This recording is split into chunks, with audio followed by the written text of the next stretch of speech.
hello there, and welcome back to another episode of Help My Business is Growing, a podcast where we explore how to grow and build a business that is healthy and sustainable. I'm your host, Kathy Svatina. One of the highest costs of running a service-based business is always labor.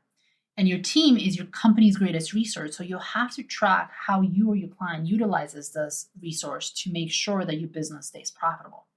An effective way to do this is time tracking. You can either use old school manual forms or you can use automated applications or software. And if implemented correctly, you'll see how much of your employee's time is taken per client, which will make determining the correct fees for clients or projects a lot easier. However, if you don't do it right, it can negatively impact your company's culture and alienate your staff. So tracking time is very important in service-based business, but it needs to be done correctly. So how do you introduce timesheets and have your team comply without making them feel like you don't trust them or you're breathing down their necks? A quick reminder, all of the episodes on this podcast, including this one, come with timestamps for topics that we discuss, and each one has its own blog post as well. You can find all the links and detailed topics in this episode's show notes. Our guest today is George Wiedemann. He was the founder and CEO of Gray Direct for 21 consecutive years of worldwide growth. He's CEO of Pioneer Silicon Valley email platform Responses and CEO of the Drum Agency. He is the founder and CEO of Relationship and Consulting, focusing on bringing efficiencies to large-scale enterprises through deep budgetary analysis and process alignment. He also works with agencies on their strategies and plans. Join us.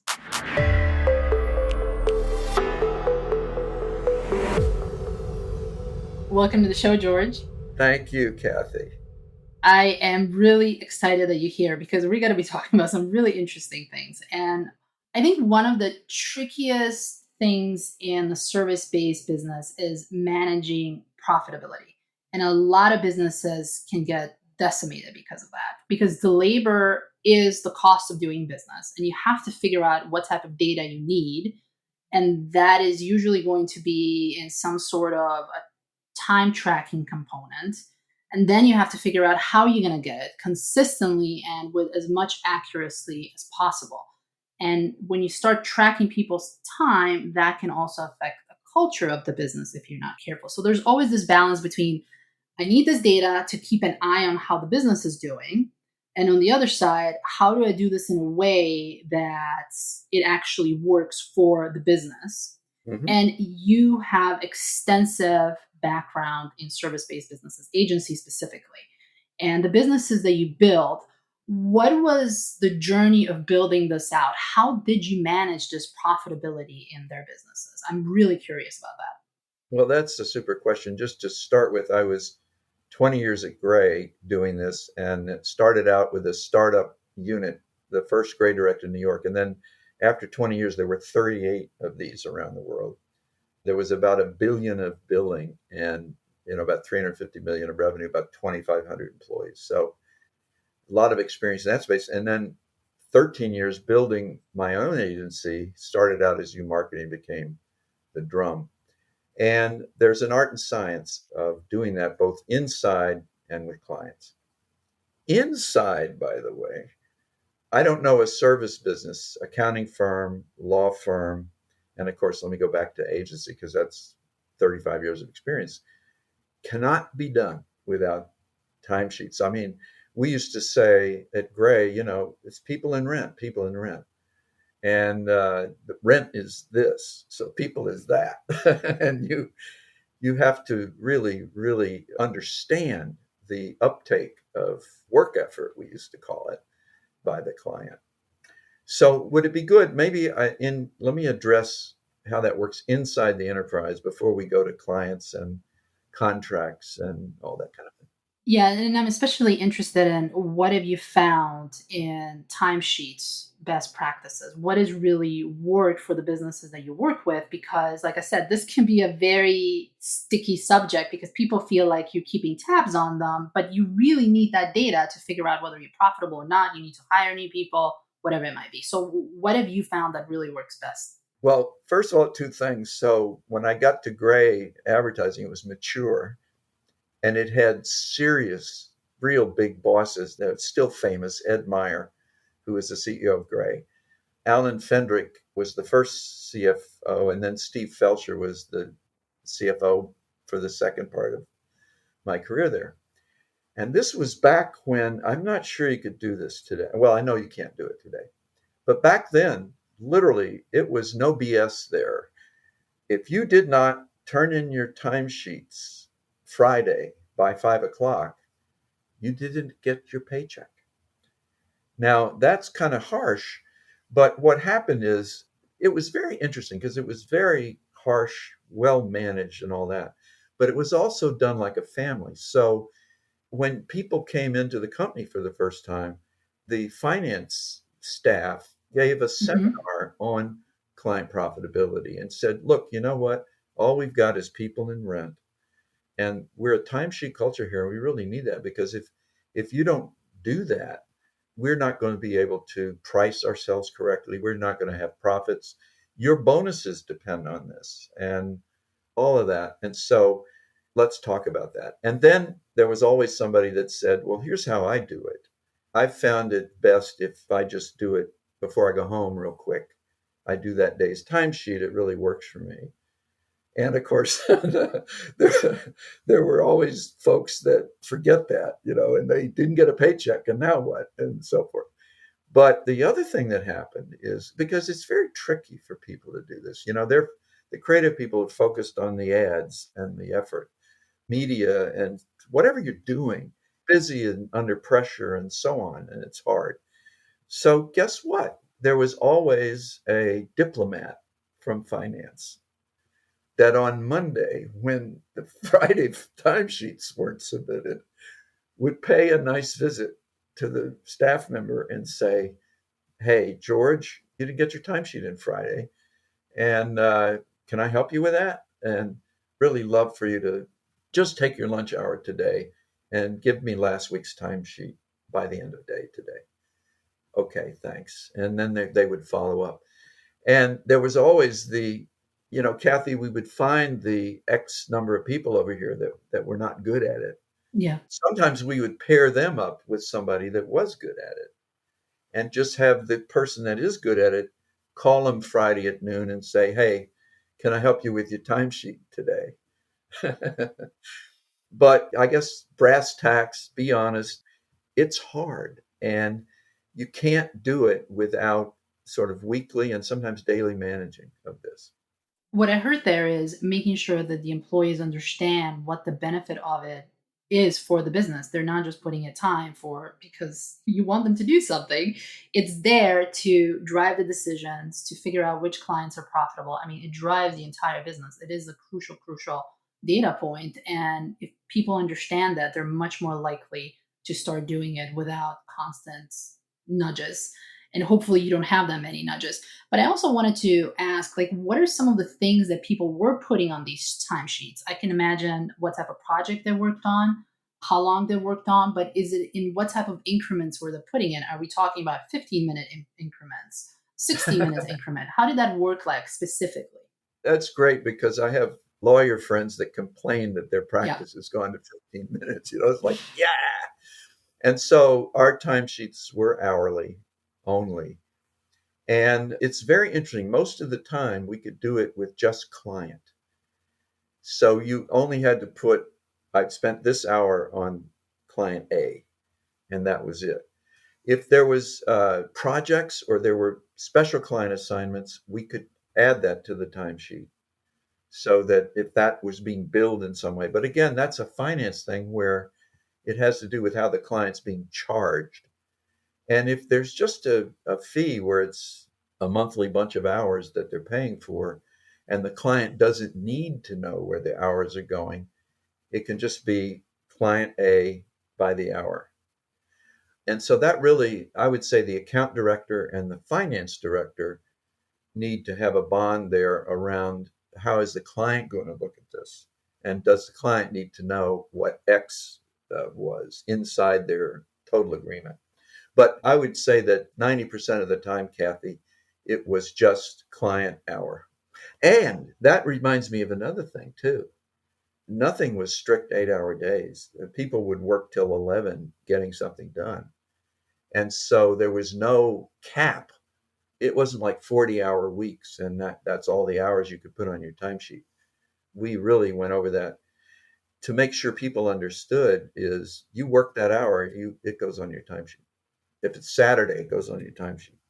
And you started talking about using that data with the client, but I'm interested in like how did you use this data with the clients, or was it just something that you used internally? How was that data really used? That is a fantastic question. And I'll tell you why. Most clients have no idea the effort that's being made on their business. Because why? Because they're at lunch with the account director and the creative director, or they're in a presentation where they're only the people that can fit in the room for that and so forth. And they don't see the finance department. They don't see the IT department. They don't Yep. see analytics, on and on. And so you're backing me up in a way into wanting to talk about the contract. We were always taught and learned time and again that everything was positive or negative on day one on what contract you could reach with the client. And where I'm going with that is in the contracts, we had client profitability requirements. At least we negotiated for the best we could get in those spaces. We negotiated the profitability percentage goal. It depended on whether it was fixed fee or whether it was work an hour, bill an hour. And the thing that we put together with that were regular reviews with the client. What that was about was, first of all, we did it quarterly, and you couldn't have one of those that there wasn't some discussion about service. You get an A plus, you get a B, you get a C. We'd like this or that. And then we would literally present the profitability to the client in which they could see the people that touched their business. And I thought it was 6 people. It's 14? Yeah, because you have traffic and you have finance group and you have this and you have that. And it would be extremely educational to the client to see what the work effort, we called it work effort on their business. Hmm. The other thing it did was it increased the strength of the relationship. Why? If you did those meetings, quarterly meetings right, the contract was right, and you're doing this right, oh my gosh, you became like another department of the client. Yep. It became social. It became different than just a standoffy thing where they're paying for X hours and they don't know what they're for. How did these meetings look like? Did you have a finance person there in the room? Was it just the account manager?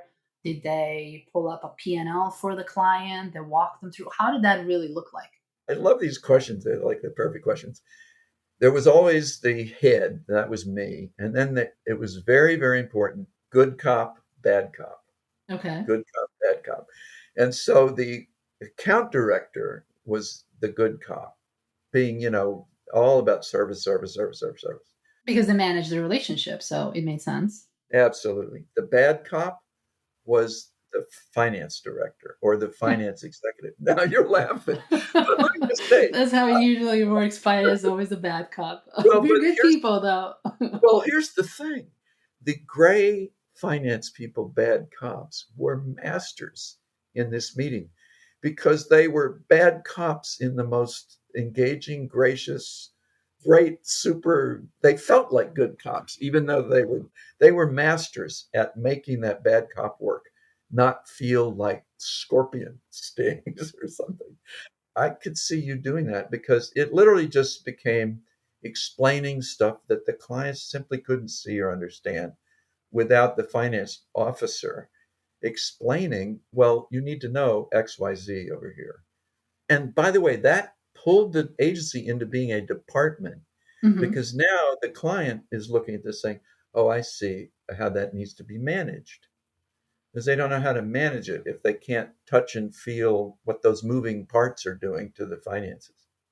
What I like about this approach is that you really are, even though you're an outsourced partner, you become very embedded in their business because they can also see anything that they're lacking in the business. Because if they have a lot of revisions that drives up the cost, maybe there's a process on their side that might not be working, that they have to go and figure out what's really happening on their side to fix it so that they can might be able to bring the cost down. Because if it takes them 6 people to make a decision and no one can really figure it out. That's why you have all these revisions that need to happen. That might be an internal issue that they have to go and fix, right?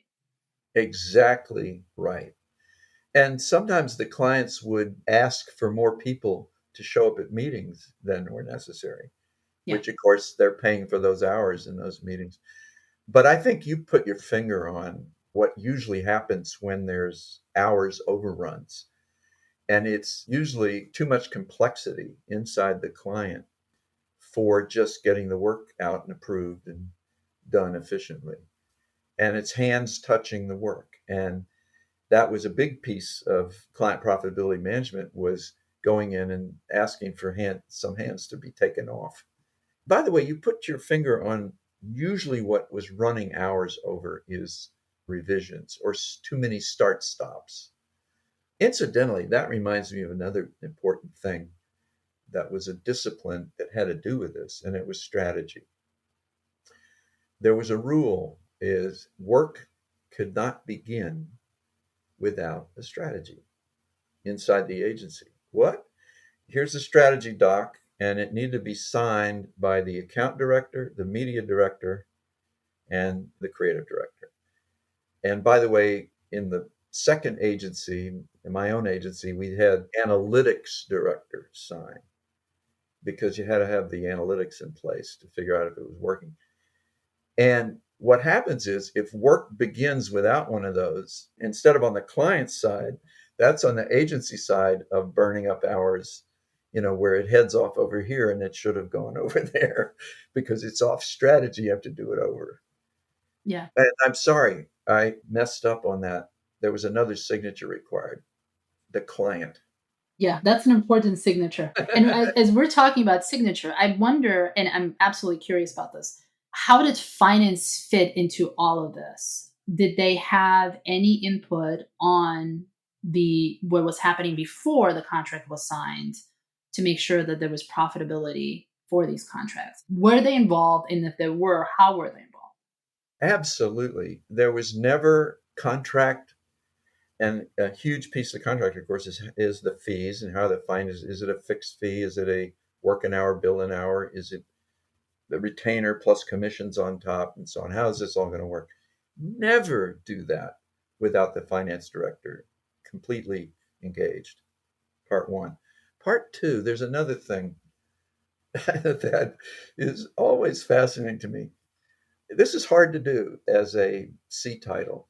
We had a weekly 1 hour staff meeting of the heads of department. So, head of Mm-hmm. account, head of creative, head of media, head of analytics, and finance director, weekly. And so when the car was driving off the road weekly, the finance director could see, and then of course finance could hear kind of things going on in the agency. And so not only could those things be dealt right up front with the contract being done correctly, but Yep. then the finance director got a weekly view, account by account, of what the issues are. And if a financial issue was there, they heard the whole story right in those staff meetings. Now, let me just say, oh my God, it's hard to do that. Somebody's on the road, somebody's busy. And so it was one of my chores as a CEO, was just to get everybody to show up once a week for this. But it's important to involve finance up front. Yeah, I like that because when finance is involved in appropriate ways, and if we have a seat at the table, we can really help the business. The worst thing that you can do if you have finance in the business is have them be in their own ivory tower, completely disconnected from the business, and then just hand over the budgets or the forecast. That's not how this works. You have to know the business and be in the business, be on the sales call, be on the customer calls, have weekly meetings with the partners. I mean, it's really, really important to have that connection. There was another key piece of that too, which is the account directors were encouraged. There were certain big meetings at the client where the finance officer should be invited. Not all the time, but every once in a while there were the quarterly meetings for certain, but every once in a while there was another meeting where we would invite the finance director. For example, you mentioned if there's a special project that was going to have hours tracked to it or different budgeting for it or something like that. Finance director invited. Yep, that makes sense. So, George, we talked about the importance of the timesheets. We talked about how you structure the timesheets. And then we talked about the regular client meetings, how important that is. And then the last thing is now let's say that you got all this data, you have the client meeting, and you realize that you were only supposed to bill them for 100 hours because of all the craziness that happened, all the revisions, and things kind of got derailed. It turns out that you were 20 hours over. How did you have that conversation, and how did that affect the billing? Did you bill them extra? How did that go and guide that conversation with the clients in terms of their billing and in terms of the contracts that may be down the pipeline with the other clients? Or did it affect it at all to figure out maybe, we need to up the contract for this particular thing that they're doing or whatever? How did those conversations guide those insights that you were making for the clients? Kathy, that is a great question. And it goes straight into these quarterly meetings where those things were addressed. The leader, the good cop, the bad cop. And let's say we've just had a quarter and we had a contract for 20% profit and we had no profit. And so that is tough. And I just want to put that out there. First of all, these are not easy meetings. Yes, I bet. They're not. They can be awful, in fact. And so, by the way, I was always taught whoever keeps their cool the longest wins. So the three of you going into this client meeting where you've got losses to deal with, everyone has to keep their cool. You have to be very reasonable. And there's two paths of it. Path number one is, and we had clients like this, by the way, I would always make a speech to the client about how profits keep the agency happy, keep the people motivated. You're going to get the best work. Mm-hmm. It's the best practice you can have as a client is to meet these profitability obligations. And then the tough client would say, we're not doing this. But let's go back to the good client first. The good client would say, send us an invoice for the excess and we'll remit. And we had that. So one of the things that can happen is you get paid and they'll make it up for the previous period. But then the client who said, we're not doing that. One of the ways the negotiating went down the other path was, well, for this fee in the next quarter, where the work effort was supposed to be this much, in order to make up the 20%, we're going to reduce the work effort to that. And so we're literally going to take the hours down with the same fixed fee so that, and by the way, for the client that's work an hour, bill an hour, it just didn't happen. The conversation would be, it was too high. How are we going to reduce the hours? And we would get into that discussion, but they would pay. But for the fixed fee client where they didn't pay, that became a very, very difficult discussion. And sometimes they wouldn't agree to less work efforts. And I think, Kathy, you've seen this happen. It would get into making the processes more efficient. Mainly, usually what ran the hours over was the contract said 3 revisions and they did 7. And you would get into the flows in a way to control the work effort so that it made sense. And there were things on the agency side for that, and there were things on the client side for that. Many times the client had too darn many people involved. Too many cooks in the kitchen. Too many cooks in the kitchen, and you got 7 revisions where you could. And then on the agency side, the management had to keep account director, creative director, media director, and so on, had to keep the team on path against the strategy and what the client was asking for. Because it's a creative enterprise and people have great ideas. And without that kind of keeping on the road, things can drift off and create revisions from the agency side of the table. We talked about what happens if there's an overage, but I don't know if you had many times when the client actually didn't use you as much and they see this huge profit where they start questioning that. I was going to talk about that. Thanks for asking that question, because, and we had these big Fortune 50 clients. And so there's a 30% profit, and here's 10 points of it, and that's a lot of money. And what are we supposed to do with that? And basically we said, okay, understood, client, we're rolling that into the next quarter. And we will roll that into the next quarter and reduce your fees. And incidentally, Kathy, the reason that's such a good question, when you've had experience and the team knows about this and it does that, what does that do? It just builds the relationship stronger with that client.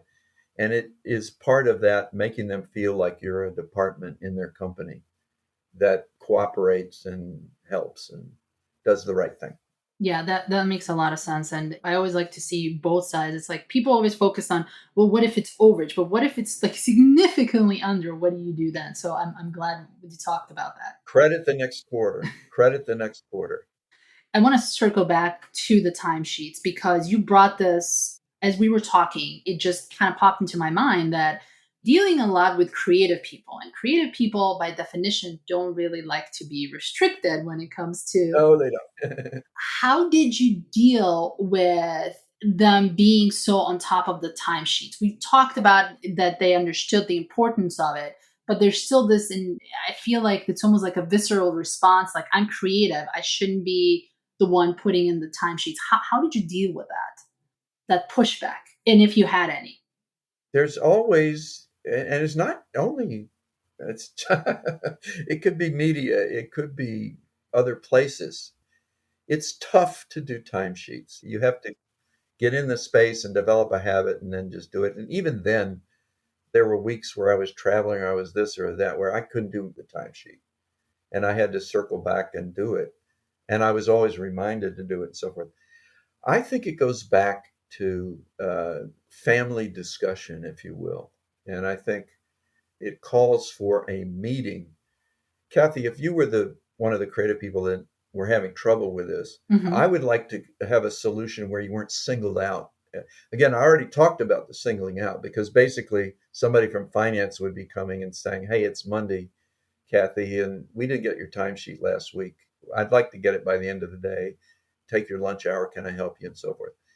But then if there's chronic of this, that would be a lunch where the head of the agency and the finance director were going to host a lunch, maybe department heads there. And then there'd be 6 people or whatever. So you wouldn't be singled out having trouble with the timesheet, but you'd be brought to this lunch and that would be the focus of the lunch. And it would just be a discussion. And it's like group therapy. Yeah. Basically, I'm a creative person. I'm not doing this, but I'm sitting there, I'm listening. Oh, Sally over there in media. Oh, I see. And Joe over there, account, isn't doing it. And oh, I get it. And oh, we can't manage and the profitability and it's messing up the bonus pool. And I get it. Yeah. Group therapy. Group therapy is the answer. George, this has been an absolutely delightful conversation, and you gave us so many good insights into how to actually do this. If someone has a service-based business, obviously this podcast is for smaller businesses, not for bigger businesses, but if they're really struggling with figuring their profitability out and how to track it and how to manage it because they have such a big cost in labor, what would be the next step that you think they can take in the next week or two to get them closer to tracking this the right way? Boy, that's a really good question, Kathy, and I think it's a tough question too. I would say crawl, walk, run. I think where I would start, I'll make it up. I'm leading a small agency. I would have maybe a day off campus, or a half day meeting off campus with the finance director, just me and finance, and to say, how do we put timesheets in place? How do we make it simpler? Is there a software package over here that we can get that we might be able to use, and so forth? And so I would get organized with finance as to putting something that we know we can operate in place and coach about and do all those things and so forth. So you got to get your act together before you take it out, into the staff. It's crawl, walk, run. And I would start, the crawl would be to get really in sync with finance director over what's going on, what do we put there, How is that going to work? How do we launch it into the agency and all this kind of thing? That's where I would start. And by the way, I'm out of date with this stuff, Kathy. I'm wondering, are there great software solutions for timesheets out there somewhere? There are actually quite a few of them that now use AI so that they're automatically tracking so that you don't have to put it in. You just review what happened and they can track it in the background. They're very non-intrusive as well. There's options out there, but you still have to have people look at it, make sure that it's correct. And on top of that, right now, what they're not doing, they're not tracking the creative stuff. So if you have someone walk away from the computer and think about it, think about a campaign, think about stuff, you still have to add that in. So they only track what's in the computer, not outside of it. So I want to revise my crawl, walk, run recommendation about the half a day off campus. It's like it would be head of agency, me, finance director, and I think they should bring you as a consultant who knows these solutions that are out there. And then also you've seen the movie. So I think, by the way, that's another thing. One of my favorite expressions that I learned in the agency business is we are all the goldfish in the bowl. We can't see ourselves so well. And where that goes is if I'm with my finance director trying to solve something, I want someone that looks at us goldfish in the bowl and says, oh, here's what I'm seeing. And here's what I recommend. So I would bring in a consultant. I like that we are all the goldfish in our bowl, or you cannot read the label from the inside of the bottle. That is what I usually use. This has been, like I said, George, absolutely delightful. Tell us, please, where can people find you? Relationshipping.org. Thank you so much for being the guest on the show, George. Thanks for having me, Kathy. It was a pleasure.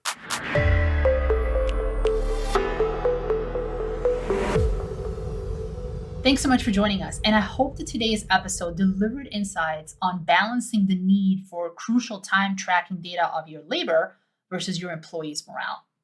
Also, if you love this episode, you can find all the timestamps, show notes, blog posts, links, and more on our website, newcastlefinance.us/podcast. And also, before I go, I do have a little bit of a favor to ask. If you're listening to this on Apple Podcast, if you could please go to the show and tap the number of stars that you think the show deserves, because it helps other people find it and benefit from it as well. Thanks so much. Until next time.